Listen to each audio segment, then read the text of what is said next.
And I knew that May was May Haldeman, but I was not allowed to say that. And May was Elon's mother. May is Elon's mother. And I was introduced to her as Light. And she was at my birth.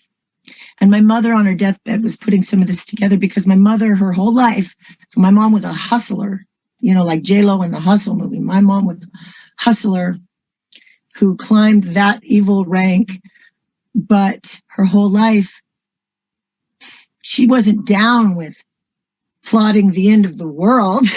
She was bad, but that's where she drew the line. She said May Musk was at my birth very soon thereafter at the Kaiser Hospital in San Francisco, and May Musk named me Rosemary. My mother on her deathbed realized that May Musk named you. May Musk named me Rose Phillip. Queen Elizabeth, please. Yeah. Please, the story, I'm a grown-up now, and I'm not buying it. And my brain is integrating, and praise the Lord, and I'm healing, and things are integrating. And now the memories, I remember this story doesn't line up with that. So let me just explain that to the audience. When many children growing up in the system, and most of our audience is keen to this, but there's some new people to the channel. When you grow up in this beast system, as she calls it, or the Brotherhood is the proper name, a lot of your memories, your brain is actually fractionized. They compartmentalize your brain. It's the MK Ultra is what a lot of people refer to it, but there's actually more distinctive programming depending on the giftings of the child and the different things. So what happens to survivors who come out of this is, after about 20 years of being free from it, your mind starts putting together the. Okay. I want to go back. So you're growing up. Your mother's a madam. You've met these people. You know about May now in retrospect. But what was it like growing up at that time? What sort of things did you see? And bring me through a little bit of progression in your age as you go on. Okay. So I was approximately 13 years old. I was born in 1965. I was born in San Francisco, California, USA. I was approximately 13 years old, maybe 12, but I think 13. Hooker's Ball, San Francisco, California. For those of you that don't know what that is, it is what it sounds like. It is an illegal, elite, giant. It's a hooker's ball. I remember that Jerry Brown was supposed to be there, like an entourage went by. Former governor of California. Former governor. Now, I didn't see him, but I remember being like, oh, yeah, that's Jerry. Well, like, we know the elites go to these things. So this would be Linda a ball where they've got all the women there and the elites come in and have their way and probably do very perverted things. Right. And this particular one was in the Civic Auditorium Center. There's many others held, and they got the Civic Auditorium. The Civic Auditorium, and it was a 3-level thing. And there was Meatloaf was playing. Meatloaf's a band. Let me sleep on it, baby. Yeah. Baby. Remember him? So Meatloaf was playing on one level. Whatever. They were just. So you're there as a kid watching essentially this big orgy. Yeah, it was a big orgy. It really was, and my mom, as bad as she was, didn't like to do cocaine in front of me. So she would ditch me and I would just, roam around with whoever they assigned me to be with. I was excited to be there.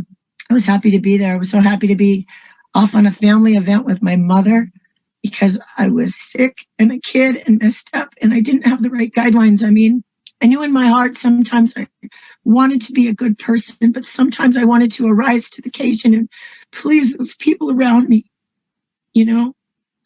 So, but I always had something in my heart that told me it wasn't right. Now, you had said, I believe in one of your videos that, you were kind of like a servant in the system. You could explain that to me a little bit. How were you a servant? Okay, so let me give a little bit of ground. So there was a movie that Brooke Shields was in. I think she was 11. She was a little girl called Pretty Baby. And she was a child growing up in a whorehouse. Well, it was kind of not exactly because my mother kept lots of houses and, our home base was our home base. So, but there was a child growing up in a whorehouse, and they auctioned her off in Louisiana. And I remember my mother saw that movie, and her friends and her were doing coke one night. Said, "That's a great idea. The girls are getting big enough. You ought to do, you know." And that was like, okay. And she was high as a kite, and somebody was pushing her into it. Now, see, my mother. This is the part I don't understand. Okay, so I was supposed to be auctioned off at the Hookers Ball. I was scared because one of the girls that worked for my mom, Eleanor, I have a gorgeous picture of her riding white horses in front of the pyramids saying, come, Mary, we'll find you a sheik. I was like, as a little girl, I was like, no, I'm scared. I don't want to go. But I remember somebody saying I could get chopped up. Somebody said, no, Claire, don't, they might go to somebody, and, those Muslim guys, they're really rough with girls. The Zodiac killer was out. He was chopping up girls. So let me just understand this for a second. So you're 13 years old. You're at this wonderful party, which you were looking forward to, but you were actually going to be auctioned off there. It's all the elites there. And this isn't that uncommon. And, I'm not going to make any presumptions, but considering the lifestyle your mom is leading, she probably didn't need a young teenager around to take care of. So auctioning off and getting the money, being someone who is pursuant of money, obviously having multiple houses, as you mentioned, really being a go-getter. So as a kid, being sold off, and you're not being sold off at a young age, you're at an aware age. Mm-hmm. So did you know before you went to the ball that you were going to be sold off, or did you find out when you got there? It fizzled out, and then it didn't happen. Okay. So I think my mother was being handled. And I can't remember who it was, but Thomas Richardson was in our lives, and he was, I guess, the handler. Is that a name anyone should know? How is it? Tom was the recruiter, I believe, for the CIA, for the hookers. I knew when I was a little girl hearing talk that Tom's parents were Nazis smuggled out of Germany. I knew that he, and everybody made fun of him, like he fell ass backwards into what he was doing. I think his parents were brought over here in Operation Paperclip. Okay. And Tom, like I was, but not a famous name. Okay, so let's just continue the story from where you were. Now, as a child, I want to get to the Elon stuff. Okay. Because that's the first video I saw of you, and you had known him as a child. And why don't you tell about that one particular experience that you made the documentary on your site about? All right, but let me just close something. Sure. It was supposed to be auctioned at the Hookers Ball, and then all of a sudden it didn't happen, and I just went to the party, and the next thing I know, there's an arrangement and a meeting, and May comes and talks to me at a table with some other very important people. Now, it was arranged. I go be with her, but yet she asked my permission. So she was made out to be my hero, because all of a sudden now I'm not getting auctioned off to a creepy guy going to cut me up. Now I'm going to a nice white lady with a cute house. Get it? Now, you know what I mean? I felt safe. You actually went to her house then? Yes. Okay. But I didn't live with her. She was a neighbor? It's weird. They said everything was staged, because I look back now and go, that doesn't make any sense. So my aunt, one of my real blood aunties, lost her butt in Europe. They went and blew all their money in Europe for a couple years and came back broke. Everybody was mad at them because they blew a lot of money. And all of a sudden she's friends with May Musk and gets a new house, a cute little house right across the street. Well, May didn't live there yet. To me, the thing is that they owned that. They built that street in 1940. Of course, this was all planned before I was born. So I looked at some of the records, the city records. Okay, I get sent over to my auntie's, a meeting with May Musk. Somebody says, will you watch our kids? Well, will you watch my friend's kid while we go on a prison visit? And I go, oh, your kids? Because there was this lady, Imelda. I go, oh, your kids? Because I thought I was going to watch everybody's kids together, a big pile, because sometimes people dumped all the children on me at one time. And that's how I ended up being a nanny. I play guitar and love them. So she said, no, this kid's special. He's coming from Africa. I thought he was going to be a little black retarded kid, excuse me, but I was like, okay, a special little kid from Africa. Well, and this is in that time, those are, yes. Sorry, that's the language. We were so politically incorrect. Look, I grew up in Compton in the early 70s, so I can relate. So they asked me if I will, and then May comes, and it was a big deal. Living with a coked out mother, my hygiene wasn't great, and I had hookers hand-me-downs, okay? Even though we were rich as could be, you know what I mean? I was not cared for. I was hungry. It may have been a Playboy mansion, but there wasn't a door on the bathroom. So, who wants to go in there and take a shower? You know what I mean? So all of a sudden I was in a cute little place, and my aunt cleaned me up and got me some pretty clothes that weren't hooker hand-me-downs, Fredericks of Hollywood. Now it's normal, but it wasn't normal then to look like that. And and May met with me at the table. She said, and that's the first time I met Elon. And I'd like to tell you something that happened that day. I've never told anybody, okay? The first time I met Elon. So May and we met at the table, and she asked my permission, which I always think is part of them getting me in bondage, because I agreed. Even though I was a child, even though I was procured, I agreed. And they always ask permission. Do they? She always did. And nobody in my life ever did. So that's different. I remember that. Coming to him. So the first time I met him, and then they sent me off to hang out with him. And he was in my aunt's house. So my aunt loses her butt. All of a sudden she gets this cute little house on Penny Lane. And, Napa's a pretty prestigious little place. And then I go off with the little boy and the women, and I call him, I can't tell you what I call him. Actually, there's a cuss word in it. But I go off with the little boy, and we're playing, and he's skipping around like little guys do. He was tiny as a 2-year-old, tiny. He's skipping around doing little skips like when a deer's born, little kids skip and do little things. And he came over to the window, and he was looking at something out the window, and the sun was coming in the window. And I got down on my hands and knees, and he was trying to say something to me. I was like, what do you see, honey? What do you, I thought it was a bug or in the window or something, a bug, or he's pointing. And I got right down there with him. His eyes were black. His eyes were black. And I was like, that's not normal. Like for a minute, they turned black. And I remember that fear in your soul and bones. So I remember that, and I've never told anybody that happened. Wow. Then and it's funny, we've been seeing, the acting pedotus with black eyes and stuff like that, like the pupils looking black. People are starting to catch on to these things. The eyes are the windows to the soul. And they weren't always black, but they were black when they should have not been black. The sun was coming in the window. Mm-hmm. And my first clue. So now I did, I asked Jesus in my heart when I was 5 years old once. A babysitter led me in a little prayer. But, but I didn't even know the word blasphemy, but I could feel something going on sometimes with them. Like I was already afraid. My aunt told me, don't piss them off, please them, do anything they say.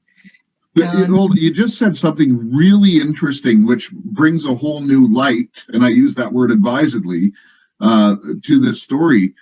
You said these little prayers, and they might not have meant much to you at that time, but you actually said prayers to God beforehand. So it sounds to me like his hand of protection has been on you, although you were exposed to a lot of stuff. Look, you didn't get auctioned off. You didn't get that, you started to get better clothes, and things started happening. And so, okay, let's go back to where you were. I just wanted to make that comment that it sounds like the hand of protection was upon you.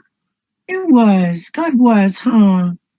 He always had me. And, if I would have known it was going to be okay. I mean, he told us it was going to be okay. He told us, fear not. Like Tiffany told me 365 times or something. Why didn't I believe him? Because I was so afraid my whole life. And now telling the truth, excuse me, but I have a little less fear. I feel better than I've ever felt on that fear level. It's almost gone. When I should be panicking, like worried about a drone hitting me in the brain any minute. Jesus, the faith and the fear level have flipped. So she asked me, now this is a trip too, the permission thing. So then May, who called herself Light, and I've never called her May to her face. Never. Just I never Light. called her Light. Only Light. And like, I wouldn't live to see the next day if I ever did that. Like, do not, under penalty, do not ever say her real name. And I wasn't supposed to know her real name because she was in the Helter Skelter book. My aunt had a copy, and there were plenty of copies at thrift stores for 10, 20 years, and now they're not there. So she was actually mentioned, she was the May in Charles Manson's book. Yes, but you can't find that book. It's been reprint. There's reprints that say first edition, but they're not the one I saw for the first 10 years. Okay. So there's reprints, and they don't say second edition. They say first edition, but there's a picture of May missing. So, okay, I was so she asked me if I would babysit, and we just called it babysitting. And this was all done under, the language has changed. Like I look back now, they use the word slaves. They use the word, don't. They use the word slaves. But for this, the language must be babysitting. I am the babysitter. So I never use that language on myself. Okay. She asked me if I would babysit while she went to see Charlie Manson. I always thought that was strange that she would tell me that right out. Why would she tell me who she was going to see? We all knew who Charlie Manson was. I always thought that was weird that she disclosed that. You know what? But that was part of sabotaging me, because if I ever shared what I was doing, people cut me off right now and went, oh, you're a Manson. Oh, and they got the heck away from me. Because there's something wrong sometimes. I get it. I'm socially awkward. But once I said Manson, I was cut off. Church people disrespect me. If I shared I was trying to leave that, nobody, that they just kept it at Hooker's daughter and a Manson. So the social safety network that's supposed to exist was never there for you. No. It was there for them to do what they wanted. And just to be clear, when you were asked to babysit, it was because you were essentially a slave. Yes. Thank you. Yes. And those are the words everybody else used, but not me. And so, but I want to share those words that they have. That's very important, because you were a slave to the system at this point. Yes. So I was at my aunt's and happy to be there. Again, May Musk is my hero. And I'm watching this little boy, and I'm told things like he's the chosen one, whatever that means. And so I was babysitting him, and May was going to, I don't know, I watched him a few different times. She didn't do like a bunch of things at once. She'd do one thing at a time. She would go take van loads of televisions to the prisons. Oh no, the battery is low. See, she would take van loads of televisions to the prisons. And I said, why is she doing that? And they said, she's creating prisoner armies, which is not something I could ever fit in a sentence in my life. And I said, why is she doing that? And they said, she's buying future chaos, creating prisoner armies. And that seems to be playing out right now. Right. And the lady and the lady that's telling me all this, she is the grandmother of the Santeria, and she's the mother of the prisoner armies. And so now we're 3-4 generations. We're a few generations into those prisoners. They're having babies on the system. They're having they got the shot callers in the prison. They go out, they run the drugs. So I saw a Rogan show where he talked about the Charlie Manson CIA connection, and now I realize there's documentation. So this is panning out. Let's go back to that time when you were babysitting him and tell me what happened there. Okay, I got to get a battery. I was babysitting him, and May had a lot of ancient artifacts and stuff. He didn't have any normal toys, and he got into his mother's trunk. I always called it her African trunk because she told me she's from Africa, and there was these little rock statues in there, like little, action figures. And he would set him up in a certain way, like a little Stonehenge on his bed, and his room was dark. It's always dark in there. And even though his room faced the street, it was like blackout curtain on that side, so he couldn't see out. And I was the house almost across the street. And he set him up in a certain way. And when a little kid's sneaking and you still see that they're sneaking and they're trying to be sneaky and you think it's cute. You know what I mean? They're trying to hide something, but they keep a cookie. He's kind of being like that happy, but it was wicked. And he said, call me Moon. I said, Moon, come play with my friends. He's all excited. And I knew something weird was going on in there. And there was wind and energy. And I peeked in the door. I was scared, man. I peeked in the door and something was wrong in there. And it was like, there was something happening. I don't know the language to describe it, but And how old would he be at this point in time? By the record, he would be 7 or 8. But he was 7 or 8. 2-year-old, like a baby that just learned how to walk. So later I would wonder and doubt myself, is he one of his grandfather's lab experiments?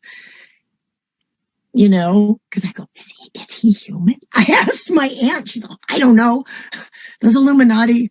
Okay, he opened up something, a portal, a Stargate, whatever. But he was excited and he was jumping up and down. And so he was able to open up a Stargate in his room. Whatever you want to call it.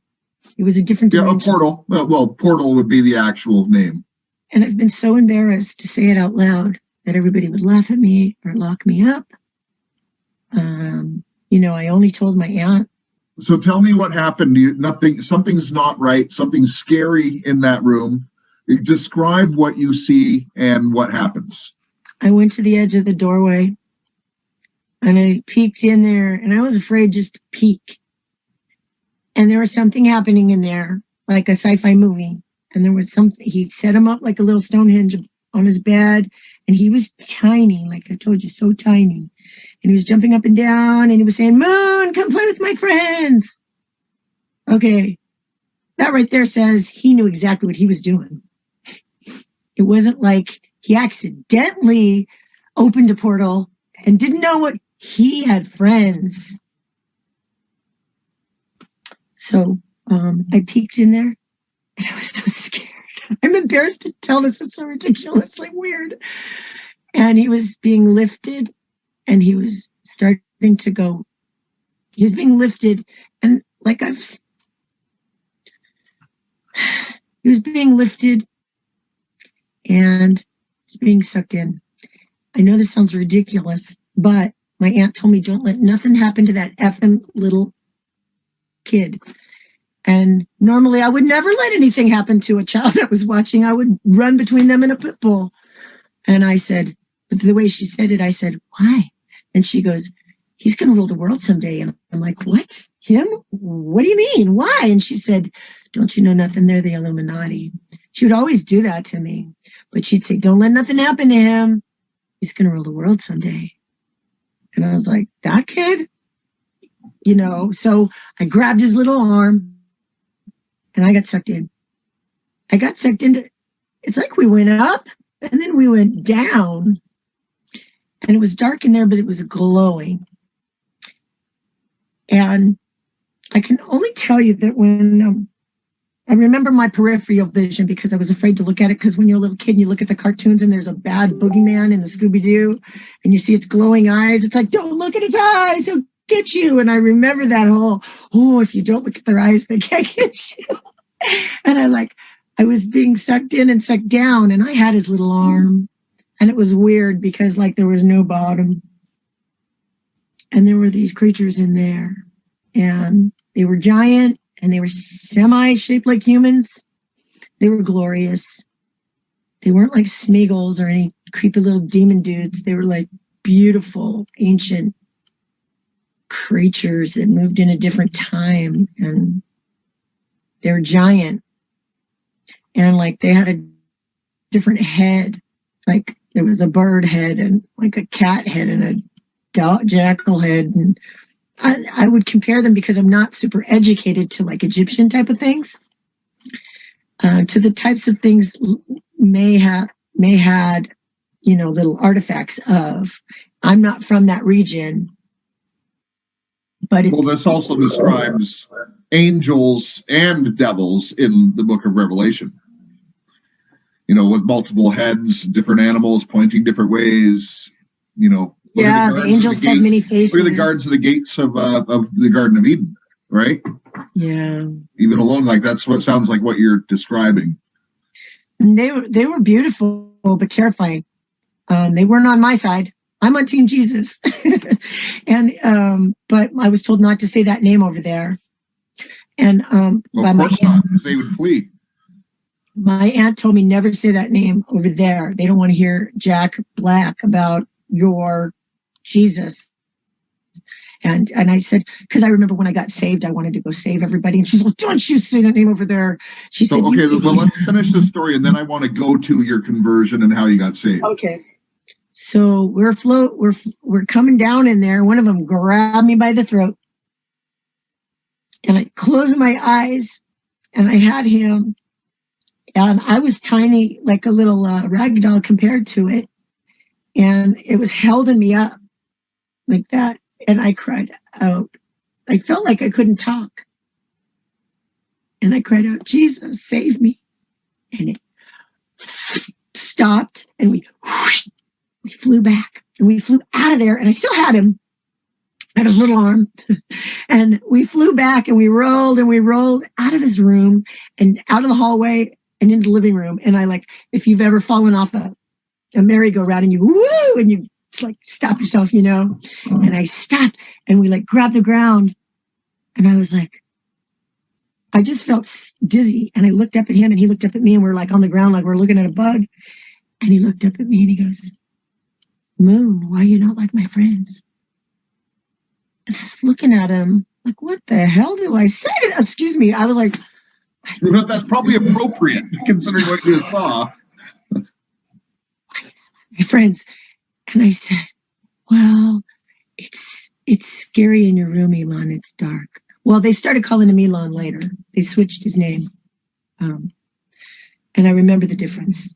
So he tried to feed me to his friends, and he knew exactly what he was doing because he called me to come play with his friends. Those things and that. And I said Revelation 10, but I think it's Revelation 9. But I think maybe he's the demon from the Apollo from Revelation 10.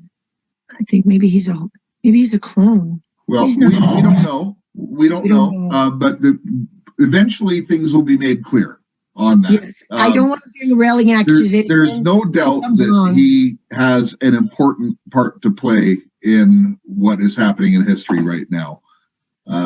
I personally think he's just more on the technology side, to be honest. Okay. That's just my thought. I don't know. And I want to be clear. I don't know. But right, I don't want to just make accusations either. Very brilliant on the technology side, and who knows? Maybe he'll be the inventor of the mark, right? That's another thing. Can I share that? I was told about him. Sure. Okay, after he did that opening the portal thing, I didn't tell what he did. And then I asked one of my the head mother of the Santeria, and I think she's the head mother of those people at our southern borders, they're calling them in. Okay, they paid for this a long time ago. But I said, is he the Antichrist? And she didn't blink. She said, no. but he will present the mark. And when you see him do that, the stage will be set. She said that? She said that. The stage will be set for the Antichrist to step forward. So August 28th, 2020, Elon Musk presented the Neuralink. Mm-hmm. Now, is the mark of the beast the image of the beast to be worshipped? Are they the same thing? And if that was true, would that make him the false prophet? And and if that was true, wouldn't that be a trick of the devil to give us a false prophet who's an atheist, rock star, supermodel, girlfriends drive sports cars and tunnels around rocket ships? Boy, that's one tricky false prophet. There's lots of theories, and people, because of his stature in the world, people are going to be thinking a lot of different things about him. But the fact is we don't know at this point. God has not revealed anything conclusively to us. I mean, with artificial intelligence, we are summoning the demon. You know those stories where there's the guy with the pentagram and the holy water, and he's like, yeah, you sure you can control the demon? Didn't work out.